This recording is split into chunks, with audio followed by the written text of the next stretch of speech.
ആ മുഖത്തെ ഭാവമാറ്റം എന്നിൽ ഭയം ഉണ്ടാക്കിയിരുന്നു.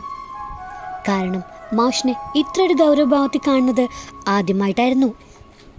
മുൻപ് കണ്ടിട്ടുണ്ടെങ്കിലും ഇത്രയോളം ഇല്ലായിരുന്നു. മാഷേ, എന്തു പറ്റി? എന്തെങ്കിലും പ്രശ്നമുണ്ടോ? പെട്ടെന്നാണ് മുഖത്ത് എന്തോ ടെൻഷൻ പോലെ തോന്നി. അതാണ്. എന്തോ ഒരു ധൈര്യത്തിന് ഞാൻ ചോദിച്ചു. ഏയ്, പ്രശ്നമൊന്നുമില്ല നന്ദൂട്ടിയെ. പിന്നെ ഇതൊരു കുഞ്ഞു പണിയാണ്, അതിനി ഞാനായി തന്നെ മാറ്റണം.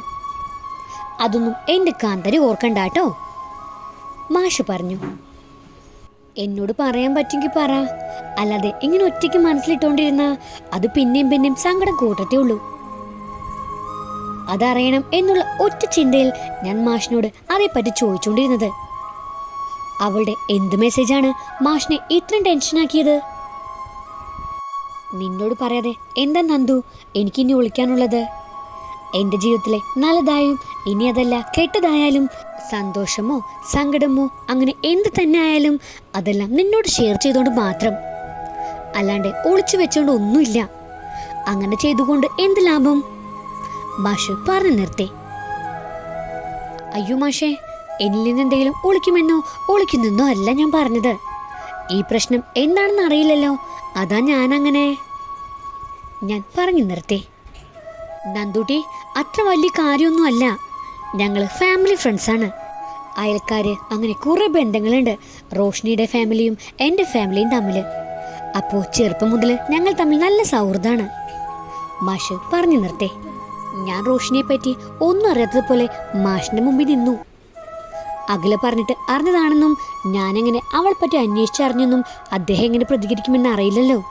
അതുകൊണ്ട് ആദ്യം കേൾക്കുന്നത് പോലെ തന്നെ ഞാൻ മാഷ് പറഞ്ഞതെല്ലാം ശ്രദ്ധിച്ചു. അവളിപ്പോ UK-യിലാണ്. എല്ലാം തുറന്നു പറയാൻ കഴിയുന്ന അത്ര നല്ല സൗഹൃദമാണ് ഞങ്ങൾക്കിടയിൽ.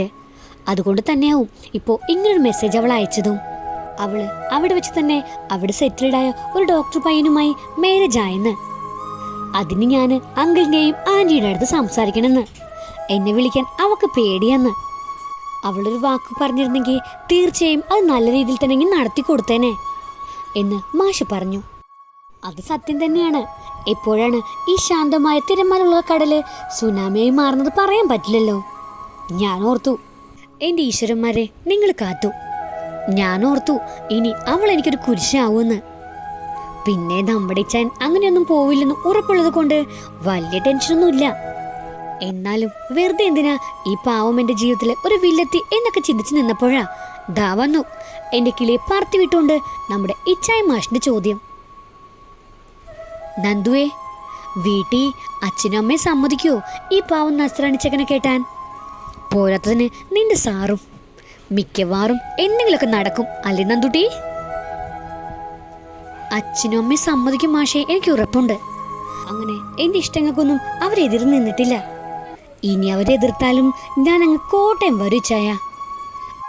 അങ്ങനെ നിങ്ങൾ വേറെ കെട്ടി സന്തോഷമായിട്ട് ജീവിക്കാൻ ഞാൻ സമ്മതിക്കില്ല.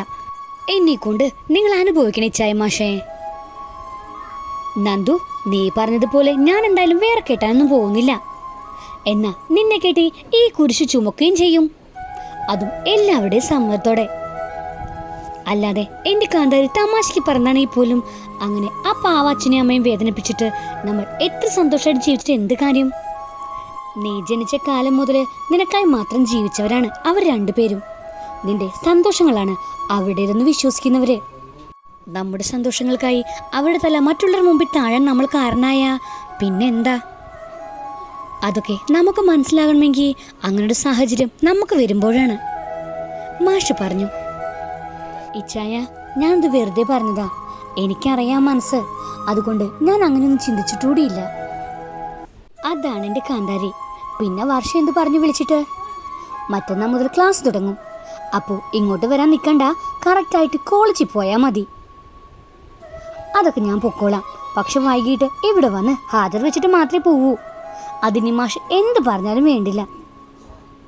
നന്ദു, പറയുന്നത് കേൾക്കാൻ നോക്ക്. കോളേജ് വിട്ടിട്ട് ഇവിടെ വന്നിട്ട് പോകാനൊന്നും നിൽക്കണ്ട, അതൊരുപാട് ലേറ്റാവും. അങ്ങനെ വരേണ്ട എന്ത് കാര്യമുള്ളേ? ഇങ്ങനൊരവസ്ഥയിൽ ഇവിടെ ഇരിക്കുമ്പോൾ എനിക്ക് കാണേണ്ടായോ, അറിയണ്ടായോ എങ്ങനെ ഇരിക്കുന്നെന്ന്? അതെന്തായാലും എനിക്കിപ്പോൾ അത്ര കുഴപ്പമൊന്നുമില്ല. ഡോക്ടർ പറഞ്ഞ് നീയും കേട്ടല്ലേ നന്ദു. പിന്നെന്താ പ്രശ്നം നിനക്ക് പറയുന്നത് കേൾക്കാൻ? അതുപോലെ 2 ദിവസം കൊണ്ട് ഞാനും ഇവിടുന്ന് ഡിസ്ചാർജ് ആവും. എന്തായാലും തൽക്കാലം കോട്ടയത്ത് പോകുന്നില്ല, ഇവിടെ തന്നെ കാണും. ശനിയാഴ്ചയും ഞായറാഴ്ചയും വേണമെങ്കിൽ വരാലോ. കൊള്ളാം. എന്തായാലും മാഷ് തീരുമാനിച്ചു ഞാനിവിടെ വരണ്ടെന്ന്. ക്ലാസ് തുടങ്ങിക്കഴിഞ്ഞ് അതിന് എന്ത് വന്നാലും മാറ്റുകയില്ല. അതിനനുസരിക്കുക എന്നുള്ള ഒറ്റ ഓപ്ഷൻ മാത്രമല്ലേ ഉള്ളൂ മാഷ് എനിക്കിനി. പിന്നെ ആ പറഞ്ഞ 2 ദിവസം ഞാനിവിടെ വന്ന് ബാക്കിയുള്ള 5 ദിവസത്തെയും പലിശ കൂടി തീർത്തു തരാം. സമാധാനം കളയും ഞാൻ. എന്തായാലും വരുന്നതല്ലേ, ആ ബുക്ക് കൂടി എടുത്തിട്ട് വാ നന്ദു. അതാവുമ്പോൾ ഇവിടെ വെച്ച് അത്യാവശ്യം പഠിപ്പിക്കാം. നിന്റെ സംശയമൊക്കെ തീർത്തു തരാം. ദേയിച്ചായ, സത്യമായിട്ടും എനിക്ക് വരുന്ന ദേഷ്യത്തിന് ഞാൻ നിങ്ങളുടെ മറ്റേ കൈയും കൂടി പിടിച്ചോടിക്കും. മര്യാദയ്ക്ക് അവിടെ അടങ്ങിക്കിടന്നു, അതാ നല്ലത്. ഓ, അങ്ങനെ ആയിക്കോട്ടെ. അങ്ങനെ ഞങ്ങൾ സംസാരിച്ചുകൊണ്ടിരുന്നപ്പോൾ തന്നെ അച്ഛനും അമ്മയും വന്നു. പിന്നെ അവർക്കൊപ്പം ഫുഡ് കഴിച്ചു. മോളെ, കണ്ണിന്നലെ പറഞ്ഞല്ലോ നാളെയും കൂടി മാത്രമേ മോൾ ഇവിടെ കാണൂന്ന്. മറ്റന്നാൾ മുതൽ ക്ലാസ് തുടങ്ങുവാണല്ലേ? പിന്നെ ഇങ്ങോട്ട് വരവ് കാണില്ലല്ലോ അല്ലേ? അമ്മ ചോദിച്ചു. അങ്ങനെയൊന്നുമില്ല അമ്മേ, എന്തായാലും ടൈം കിട്ടുന്നതിനനുസരിച്ച് ഞാൻ വരാം. പിന്നെ ശനിയും ഞായറും ഞാനങ്ങ് വീട്ടിൽ വരും. അപ്പോൾ അമ്മ എനിക്ക് നിങ്ങളുടെ കോട്ടയം കറിയൊക്കെ വെക്കുന്നത് പഠിപ്പിച്ചു തരണം. ഞാൻ പറഞ്ഞു. അതൊന്നും സാരമില്ല മോക്ക്, വേണ്ടതൊക്കെ ഞാൻ പഠിപ്പിച്ചു തരാം. അത് മതിയമ്മേ. ഇവിടെ ഒരാൾ വീട്ടിൽ വരുമ്പോൾ ബുക്ക് എടുത്തിട്ട് വരണമെന്ന് പറയാ. അവിടെ വന്നിട്ട് പഠിപ്പിക്കണമെന്നാ പറയുന്നേ. അതൊക്കെ അമ്മ നോക്കിക്കോളാം. എന്തായാലും മോള് ബുക്ക് കൊണ്ടുപോവാ. കുറച്ചു നേരം കണ്ണിൽ എന്തെങ്കിലും പറഞ്ഞു തരും. അല്ലാതെ മോള് പേടിച്ചതുപോലൊന്നുമില്ല. അമ്മ ഇത് എന്താ പറയുന്നേ? ഒന്നാമത് അവക്ക് അക്കൗണ്ടിങ് നല്ല പാടുള്ള സബ്ജക്റ്റാണ്. അതാണ് ഞാൻ എന്തെങ്കിലും പറഞ്ഞു കൊടുക്കാന്ന് വെച്ചത്. അതിൻ്റെ ഇടയ്ക്ക് അമ്മയുടെ സപ്പോർട്ട് എന്താന്ന് വെച്ചാൽ കാണിക്ക്.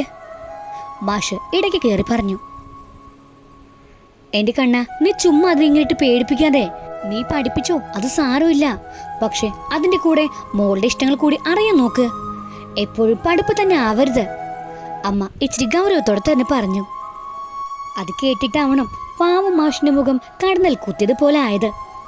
അത് കണ്ടപ്പോൾ എനിക്കൊരു കുസൃതി തോന്നി. ഞാൻ എൻ്റെ ഫോണിൽ നിന്നും ഒരു മെസ്സേജ് അയച്ചു. മിസ്റ്റർ റിച്ചായൻ, എന്നോട് കളിക്കുന്നതിൽ മര്യാദ വേണം. ഇല്ലേലിപ്പോൾ ചോദിക്കാനും പറയാനും ആൾബലം കൂടുതലാണ്. ഇല്ലെങ്കിൽ ചിലപ്പോൾ ഇതുപോലുള്ള ചെറിയ ചെറിയ സാമ്പിൾ വെടിക്കെട്ട് പ്രതീക്ഷിക്കാം. ആ മെസ്സേജ് കണ്ടതും ആളുടെ മുഖത്ത് ഭാവം മാറിയതും കാണാൻ നല്ല രസമായിരുന്നു. പെട്ടെന്ന് തന്നെ എനിക്കുള്ള റിപ്ലൈ വന്നു.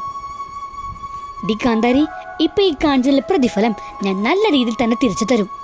അതിൻ്റെ വിദ്യാർത്ഥിക്ക് മറക്കാൻ പറ്റാത്ത പോലെ. ആ മെസ്സേജ് കണ്ടതും ഒരു കാര്യം എനിക്ക് ഉറപ്പായി. കോളേജിൽ വെച്ച് ഇച്ചായൻ്റെ വക എനിക്കുള്ളൊരു പണി.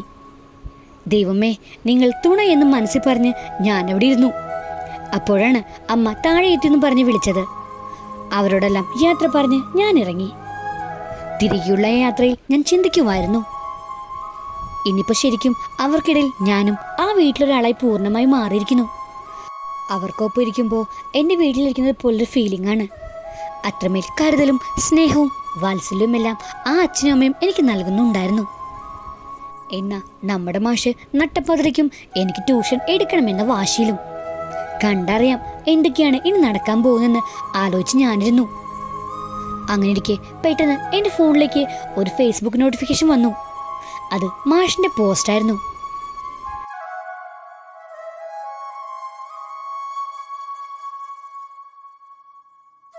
ശരിക്കും ഈ നിമിഷം എൻ്റെ മാഷിൻ്റെ അരികിലിരുന്ന ആ ഹൃദയമിടിപ്പ് പറയാൻ വല്ലാതെ മോഹിച്ചു ഞാൻ. വാട്സപ്പിൽ ഒരു മെസ്സേജ് ചെയ്തു ഞാൻ മാഷിന്. മനസ്സിലുള്ളത് എനിക്കറിയാവുന്നതുപോലെ.